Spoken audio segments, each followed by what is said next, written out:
Squadron leader A B. Devaiah ಅವರ ಕುರಿತು ತಯಾರು ಮಾಡಲಾದ ಬಾಲಿವುಡ್ ಸಿನಿಮಾ ಸ್ಕೈ ಫೋರ್ಸ್ ಕುರಿತು ಮೂಲ ಕೃತಿಯ ಲೇಖಕ ಐತಿಚಂಡ ರಮೇಶ್ ಉತ್ತಪ್ಪ ತೀವ್ರ ಆಕ್ಷೇಪ ವ್ಯಕ್ತಪಡಿಸಿದ್ದಾರೆ. ಕೊಡಗಿನ ಮಹಾ ಯೋಧರೊಬ್ಬರ ಕುರಿತು ಹಿಂದಿ ಸಿನಿಮಾ ಒಂದು, ಅದರಲ್ಲಿಯೂ ಅಕ್ಷಯ್ ಕುಮಾರ್ ನಟನೆ ಮಾಡುವ ಸಿನಿಮಾ ತಯಾರಾಗ್ತಾ ಇದೆ ಎಂದಾಗ ಹೆಮ್ಮೆಪಟ್ಟಿದ್ದೆ. 2000 ಇಸವಿಯಿಂದ ಸುಮಾರು 10 ವರ್ಷಗಳ ಕಾಲ ಅಜ್ಜಂಬಾಡ ದೇವಯ್ಯ ಅವರ ಕುರಿತು ಅಧ್ಯಯನ ನಡೆಸಿದ್ದೇನೆ.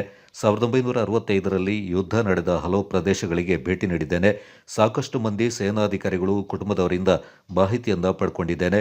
ಹಲವು ದಾಖಲೆಗಳಿಂದ ಕಲೆ ಹಾಕಿ ಇಡೀ ದೇಶದಲ್ಲಿಯೇ ಸ್ಕ್ವಾಡ್ರನ್ ಲೀಡರ್ ಅಜ್ಜಂಬಾಡ ಬಿ ದೇವಯ್ಯ ಅವರ ಕುರಿತು ಬರೆದ ಮೊದಲ ಪುಸ್ತಕ ನನ್ನ 1965ರ ಯುದ್ಧ ಹಾಗೂ ಕೊಡಗಿನ ಮಹಾವೀರ ಎಂದು ವಿವರಿಸಿದ್ದಾರೆ. ಆದರೆ ಸಿನಿಮಾ ನೋಡಿ ತೀವ್ರ ನಿರಾಸೆಯಾಗಿದೆ. ಸಿನಿಮಾದಲ್ಲಿ ದೇವಯ್ಯ ಅವರ ಹೆಸರನ್ನ ಟಿ. ಕೃಷ್ಣನ್ ವಿಜಯ್ ಅಂತ ಬದಲಾಯಿಸಲಾಗಿದೆ. ಇದು ದೇವಯ್ಯ ಅವರಿಗೆ ಮಾಡಿರುವ ಅವಮಾನ. ನೈಜ ಘಟನೆಗಳಿಂದ ಆಧರಿಸಿದ ಸಿನಿಮಾದಲ್ಲಿ ನೈಜವಾಗಿಯೇ ಇರಬೇಕು. ಇಡೀ ಸಿನಿಮಾದಲ್ಲಿ ದೇವಯ್ಯ ಕೊಡಗಿನವರು, ಕರ್ನಾಟಕದವರು ಎನ್ನುವುದೇ ಇಲ್ಲ ಎಂದು ಆಕ್ಷೇಪ ವ್ಯಕ್ತಪಡಿಸಿದರು. ಎಲ್ರಿಗೂ ನಮಸ್ತೆ. ನಾನು ಐತಿಚಂಡ ರಮೇಶ್ ಉತ್ತಪ್ಪ. ಆದ್ಮೇಲೆ ಇತ್ತೀಚೆಗೆ ಬಿಡುಗಡೆಯಾದಂಥ ಸ್ಕೈ ಫೋರ್ಸ್ ಸಿನಿಮಾದ ಬಗ್ಗೆ ಮಾತಾಡ್ತೀನಿ. ಯಾಕಂದ್ರೆ ಆ ಸಿನಿಮಾದ ಕಂಟೆಂಟ್ ಇದೆಯಲ್ಲ, ಅಜ್ಜಂಬಡ ದೇವಯ್ಯ, ಸ್ಕ್ವಾಡ್ರನ್ ಲೀಡರ್ ಅಜ್ಜಂಬಡ ದೇವಯ್ಯ ಅವರ ಕಥೆಯನ್ನ ಆಧರಿಸಿದಂತಹ, ನೈಜ ಘಟನೆಯನ್ನು ಆಧರಿಸಿದಂತಹ cinema Sky Force. Akshay Kumar ಕೂಡ ಅದರಲ್ಲಿ ನಟನೆ ಮಾಡಿದ್ದಾರೆ. ಇತ್ತೀಚೆಗೆ ಬಿಡುಗಡೆ ಆಗಿದೆ. ಆ ಸಿನಿಮಾದ ಕಂಟೆಂಟ್ ಇದೆಯಲ್ಲ, ಆ ಮೂಲ ಕಥೆಯನ್ನ ಬರೆದವನು ನಾನು. ಅಂದ್ರೆ 1965ರ ಯುದ್ಧ ಹಾಗೂ ಕೊಡಗಿನ ಮಹಾವೀರ ಅಂತ ಹೇಳಿ ಒಂದು ಪುಸ್ತಕವನ್ನು ಬರೆದಿದ್ದೆ. ಮಹಾವೀರ ಚಕ್ರವನ್ನು ಪಡೆದಂತ ಒಬ್ಬ ಕೊಡಗಿನ ಯೋಧನ ಬಗ್ಗೆ ಬರೆದಂತ, ಸೇನಾನಿ ಬಗ್ಗೆ ಬರೆದಂತ ಪುಸ್ತಕ ಅದು ಇಲ್ಲೇ ಇದೆ. ಈ ಪುಸ್ತಕವನ್ನ ಬರೆದಿದ್ದೆ. ಈ ಪುಸ್ತಕದ ಕಂಟೆಂಟ್ ಅನ್ನ ಪೂರ್ತಿಯಾಗಿ ಅವರು ತಗೊಂಡಿದ್ದಾರೆ. ಸುಮಾರು 15 ವರ್ಷಗಳ ಕಾಲ ನಿರಂತರವಾಗಿ ಅಧ್ಯಯನ ಮಾಡಿದ್ದೀನಿ. 1965ರ ಯುದ್ಧ ನಡೆದಂತ ಸಾಕಷ್ಟು ಪ್ರದೇಶಗಳಿಗೆ ತೆರಳಿದ್ದೇನೆ. ಸಾಕಷ್ಟು ಪುಸ್ತಕಗಳನ್ನು ಅಧ್ಯಯನ ಮಾಡಿದ್ದೇನೆ. ಬೇರೆ ಬೇರೆ ಕಡೆಯಿಂದ ಅದಕ್ಕೆ ಅಗತ್ಯವಾದ ಮೂಲ ದಾಖಲೆಗಳನ್ನು ತರಿಸ್ಕೊಂಡಿದ್ದೇನೆ. ಸಾಕಷ್ಟು ಸೇನಾಧಿಕಾರಿಗಳ ಜೊತೆ ಚರ್ಚೆ ಮಾಡಿದ್ದೀನಿ. ಅವರ ಫ್ಯಾಮಿಲಿಯವರ ಜೊತೆ ಚರ್ಚೆ ಮಾಡಿದ್ದೀನಿ. ದೇವಯ್ಯ ಅವರ ಪತ್ನಿ ಸುಂದರಿ ದೇವಯ್ಯ ಅವರ ಜೊತೆನೂ ಕೂಡ ಎಲ್ಲ ಮಾಹಿತಿಗಳನ್ನು ತಗೊಂಡು ಈ ಪುಸ್ತಕವನ್ನು ಬರೆದಿದ್ದೇನೆ. ತುಂಬಾ ಅದ್ಭುತವಾಗಿ ಬಂದಿದೆ ಅಂತ ಎಲ್ಲರೂ ಕೂಡ ಪ್ರಶಂಸೆಯನ್ನು ವ್ಯಕ್ತಪಡಿಸಿದ್ದಾರೆ.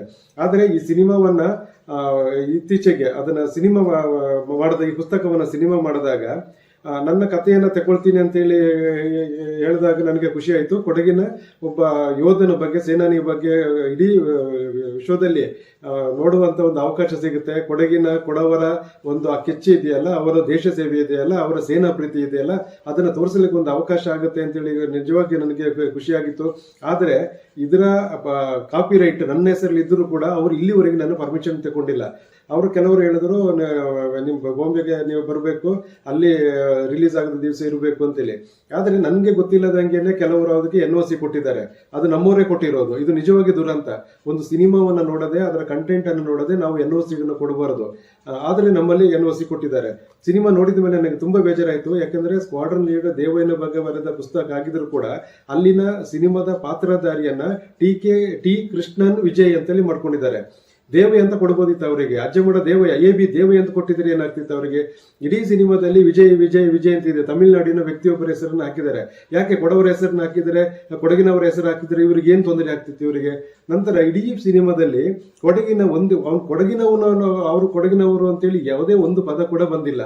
ಅವರು ಕರ್ನಾಟಕದವರನ್ನೋ ಪದ ಕೂಡ ಬರಲಿಲ್ಲ. ಕೊಡವಾಗ್ಲಿ, ಕನ್ನಡಿಗ ಆಗ್ಲಿ, ಎಲ್ಲೂ ಕೂಡ ಇದು ಬರಲಿಲ್ಲ. ಹೋಗ್ಲಿ, field marshal Cariappa, general Thimayya ಅಂತವರ ಒಂದು ಸಮುದಾಯದಿಂದ, ಚಿಕ್ಕ ಸಮುದಾಯದಿಂದ ಬಂದಂತ ಒಂದು ಸೇನಾನಿ ಅನ್ನೋದನ್ನು ಕೂಡ ಅವರು ಮೆನ್ಷನ್ ಮಾಡಲಿಲ್ಲ. ಇಡೀ ಸಿನಿಮಾದಲ್ಲಿ ಅದನ್ನ ಕಮರ್ಷಿಯಲ್ ಮಾಡಿದ್ದಾರೆ.